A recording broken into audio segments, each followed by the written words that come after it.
本节目由 McDonald's apanext 赞助播出。As the daughter of immigrants, financial struggles were part of my everyday reality. In high school, I became homeless and had to live in a women's shelter. Thankfully, being an APA McDonald's scholar enabled me to attend college and begin a new chapter in my life. And now, my reality is filled with endless possibilities. McDonald's 已通过 APA Scholars 颁发将近300万元来支持美国亚裔学生。了解更多，请至 apanext.com。欢迎大家来到由世界日报主办、麦当劳 apanext 计划所赞助的升大学教育讲座。首先呢，在这里为大家介绍一下麦当劳对于此次活动的贡献。美国的麦当劳支持亚太裔的美国学生 APA 追求教育梦想呢，已经有超过15年的时间了。通过工作坊、导师计划以及心理健康倡议等等形式，帮助了许多的莘莘学子。现在 apanext 计划的平台呢不断发展，自2019年以来，麦当劳已经提供了接近300万美元，帮助了355位 APA 奖学金的得主。那在2024到2025这个学年度呢，奖学金分为2个等级，相信这也是大家非常关心的。第一个等级呢是2万美元，分4年来发放，支持获选学生的高等教育。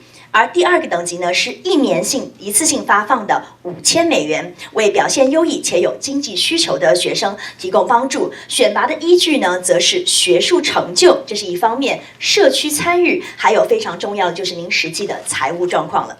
今年呢 apanext 与 Signet Education 合作，提供大学申请、财务及奖学金等方面的工作坊，并且呢与 Yellow Chair Collective 合作，为家长和学生在申请的过程当中提供心理健康方面的支持。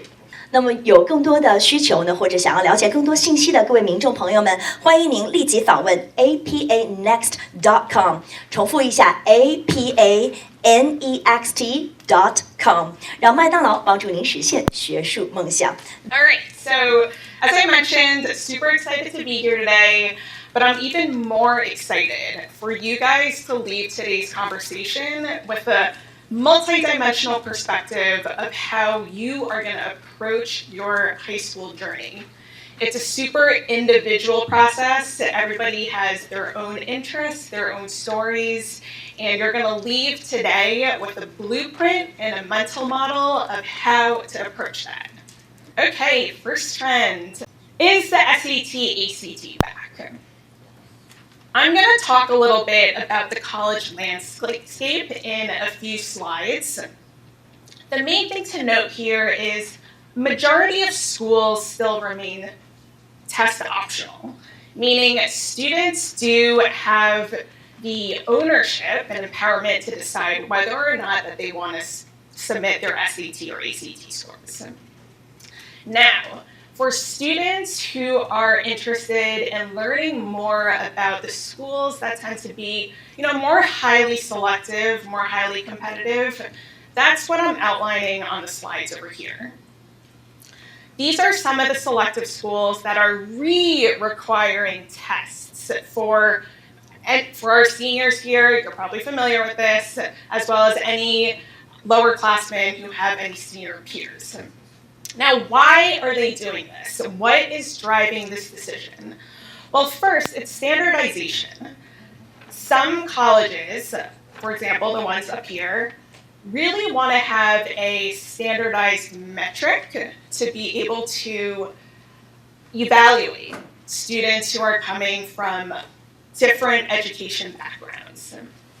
There have also been a number of, we talked about the social zeitgeist before. Why is the social zeitgeist important? As mentioned in my previous life, I worked in media as well as investments. And much of my responsibility was to have a pulse on what is going on in the United States. What is the daily discourse that Americans are having? So for those who aren't as familiar, essentially there was a Supreme Court ruling that basically admissions are not able to use race as part of their admissions decisions. Okay, so how is this daily discourse in the United States informing this particular trend? Well, now that race cannot be used as part of the final decisions made, SAT and ACT is seen as a more standardized metric. The final reason for why many of these selective schools are shifting back to the SAT, ACT is they find that this is a solid predictor of student success on campus. The system in general wants to move towards a more merit-based admissions, right? So it's not about who your parents are or the family that you come from. It's about who you are and what have you done during these 4 years of high school. Final trends. What are these? Right, we've got application videos, we've got graded written papers, we've got interviews. Just a decade ago, right, we could not even have fathomed that videos would be a part of the application process. What I want you to think of admissions offices as are like startups. Okay, every year there are challenges and problems that come up, and the admissions offices are not all knowing, right? They do not know what is the perfect solution to address these challenges. We've seen this with the SAT, ACT policy, right? The problem that they were trying to address there were COVID, right? COVID and the lack of access to testing centers. And so we saw over the last few years all this flip-flopping with test policies. So the problems that admissions are trying to address here is two. First is AI. The second is well-meaning adults who may be perhaps a little bit more enthusiastic and heavy-handed with their edits. Admissions, they want to validate that the work that they're receiving is from the student. They want to make sure it's the student's writing, they want to make sure it's the student's thinking and their synthesis of ideas. Application videos, these graded written papers, which are essentially papers that you perhaps handed in at school and were graded by a teacher of yours at your high school, and interviews, right? These are three ways for these admissions folks to validate that this is indeed the work from the student. As the daughter of immigrants, financial struggles were part of my everyday reality. In high school, I became homeless and had to live in a women's shelter. Thankfully, being an APA McDonald's scholar enabled me to attend college and begin a new chapter in my life. And now, my reality is filled with endless possibilities. McDonald's 已通过 APA Scholars 颁发将近300万元来支持美国亚裔学生。了解更多，请至 apanext.com。 This is generally speaking, right, the U.S. college landscape. As Tina mentioned earlier, I feel that there is a very false impression of higher education being a scarce commodity. In fact, there are nearly 4,000 colleges and universities in the United States. And if we were to remove the 2-year schools from that, any of the specialized programs, any of the art institutes, the music institutes, you're still left with nearly 2,000 institutions. Higher ed is not a scarce commodity. However, due to the PR of these schools, as well as just what typically enters our daily conversations, we do have this impression that this is all that exists, right? We've got the Ivy League, and we have the buzzy private university names, the liberal arts school names, and then your flagship state universities. But know that there is a school out there for you, for all of our high school students here, and you will find the perfect academic fit, financial fit, and social fit.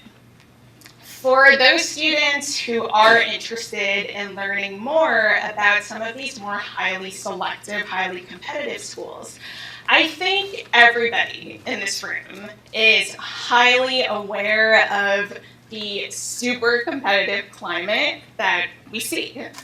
But I do feel like this is a nice question mark visual reference for the folks in the room What this is essentially saying is everything on the left, so that's high school class of 94, which many or all of our students did not even exist on this earth yet. And then on the right, we have if you have any senior friends who just graduated from high school. Back in 94, we're seeing Princeton, for instance, a very rosy 17%. And in today's college applicant climate, that is UVA's admit rate. You're looking at MIT, a super lovely 30%. That is this year's Lafayette College. So I do feel like this really brings into focus kind of how competitive the landscape is. But once again, this only on the minority of schools that are defined as highly selective. Holistic and contextual. For our seniors, you guys have probably heard this a million times. Let me tell you, on the admissions side, we're as tired of hearing these terms, but it truly is the heart and soul of the application review process. So what does this exactly mean? Okay, we have everything on the left here. I like to consider objective factors, and the reason why I'm defining them as objective factor is these are kind of like data points, right? So as your application enters the queue of the admissions office, they are literally just jotting down, okay, these are the numbers, and it's everything that we can expect. Coursework expectations, right? What does your high school curriculum look like? What does your class rigor look like? And what that means is if you are in high school with an AP curriculum, perhaps how many APs are you taking? Or if you are in a school with the IB curriculum, are you graduating with an IB diploma? And for those who aren't as familiar with IB curriculum, that's typically the most rigorous. What do your grades look like? Remember, your transcript is telling a story as well, right? So there are a lot of nuances with grades. It's not just a straight cut, black and white, what is your grade out of 4.0? Again, there's a story being told. What do your grades look like related to your intended major? So perhaps if you're interested in engineering, how have I done throughout my 4 years in my math class? What about your grades in the academic core? Are there trends? If you have perhaps lower grades or less rigorous classes, is this earlier on in your high school career or is this senior year? And why is that? Then we have subjective factors. This, I would say, is arguably the toughest part of the high school application process to colleges. And why is that? Because this requires a lot of introspection, right? This requires a lot of creativity, and this is really kicking off a lot of our high schoolers' journeys of discovering who am I? And what are my values? What is my purpose? What is the role that I want to have in this world? But this is also, I would say, the most joyful part, right? How incredible that you can start thinking about these things now. Typically in 9th and 10th grade, it is focused on discovery, and as you get to 11th and 12th grade, you are honing in on the discovery, right? Trying to go deeper into what is it that I would potentially like to major in, for example. And the way that it's divided here is very intentional. You've got the academic portion, you've got the extracurricular portion, and you've got essays. And that does reflect how we just looked at that contextual and holistic slide. That is exactly how admissions officers also evaluate applications. We've got 11th grade and 12th grade. So in 11th grade, actually, there are a lot of things that you can start on. If you do not wish to wait until 12th grade, the Common App opens, you're already familiar with what the essay prompts are, you can start thinking about these, you can start brainstorming ideas of what you would like to write about as you enter senior year. In the spring, depending on your high school, you can also begin requesting letters of recommendation from teachers. There might be brag sheets that your counseling office or any of your recommenders might ask you to fill out. Finding your passions and being able to get to senior year and being able to share those passions with admissions.